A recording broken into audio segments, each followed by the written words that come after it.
For today's video, update ko muna kayo dito sa aking tanim na kalabasa. Bali 24 days na ito mula pagkatanim.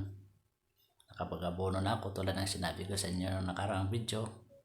At ito po ay ngayon ay gawa naman natin ng paraan para siya ay makainom or madiligan. Kasi talagang sobrang init dito sa lugar namin. Ayan. Gamit po ang ating solar na irrigation. Nag-ano muna kami, ginawa namin ng paraan na madiligan natin ito. Ayan medyo may kalayuan.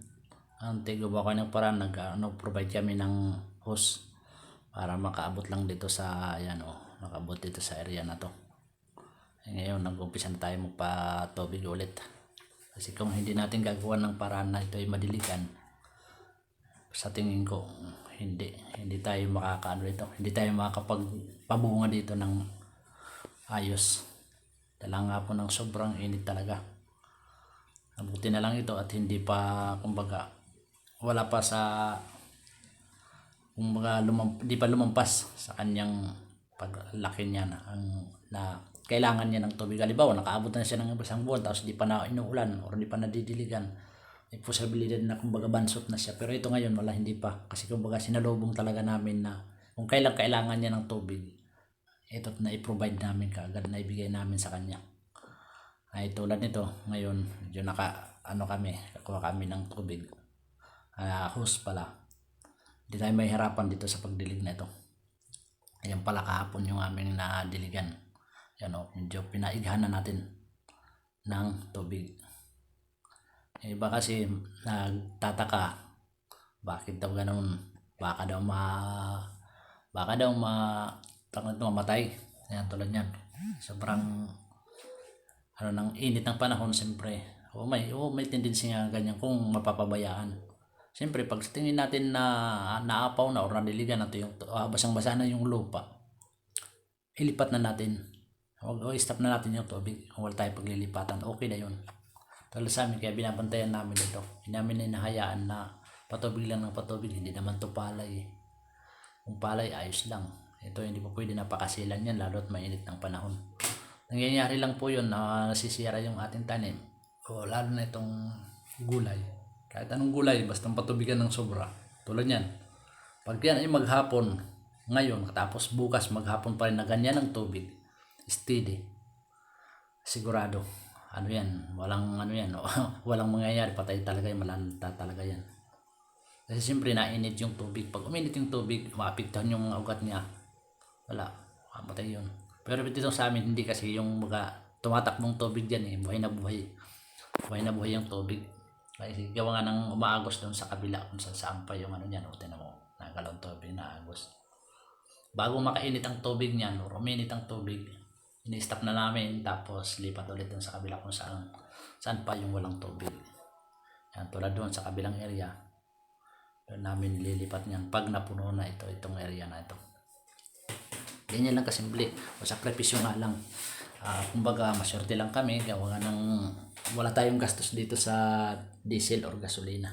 Gawa ng hanggat na init, maganda yung sikat ng araw, lakas yung ng solar natin, higop ng tubig, kaya ayos.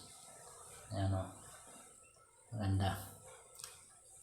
Sana ito ay makaawi naman tayo dito sa sakripisyo natin at saka yung gastos. Talagang malaki ng gastos namin dito, lalo na kung nabili ng diesel. Talagang sinabi ko sa inyo, hindi naman kami nabili, pero yung pulda nito binili namin, talagang napakamahal. Tapos pagpa-tractor dalawang beses. Ito na nga pala yung aming area na yung kasunod dyan dito. Yan dyan, kasunod dyan. Isang linggong pagitan nila. Yan, dito sa area na to. Kasunod yan. Medyo malawak-lawak. Dalawang pitak yan. Malawak din yan. Yan ang kasunod namin papatubigan. Pag natapos ang napuno yung kabila, yung lipat naman dito sa kabila yung hose namin. Ganyan lang. Yan kailangan din niya talaga ng tubig, kasi kung hindi patutubigan yan, ako po, mahaba ng isang linggo dyan kung hindi manilaw yan. Kahit sabihin natin may abono pa, maalat kasi ang abono eh. Pag maalat, tulad yan, maalat tapos mainit, walang mangyayari dyan. Kaya tubig talagang kailangan yan. Kaya ano namin, kumbaga aagapan namin ng bata pa. Ano pa siya, hindi pa lalabas yung kanyang edad. Kasi mahirap kung umabot na siya ng eksaktong edad na kailangan na niya ng tubig tapos wala kaming may provide. Walang mangyayari doon. Kaya, yan, ginagawa namin ng paraan. Ganyan lang.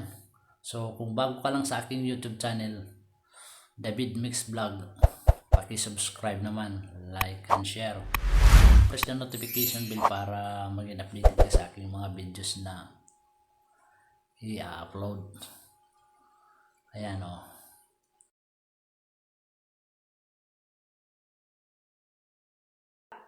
Medyo ayos na yung ano niya. Ayos na yung tubig ganyan. Pag kailangan pag mga ganun, paiga na kagad. Paigahin na natin. Huwag mong i-standby. Yung anong yun ang may paglalagyan ng ating tanim. So, ganyan lang muna. Hanggang susunod na lang ulit na aking videos na gagawin. Update ko kayo. Hanggang sa kung ano man ang kahinatnan o mararating dito sa aming kalabasan na ito. So, ayan. Maraming salamat sa panonood. Bye for now.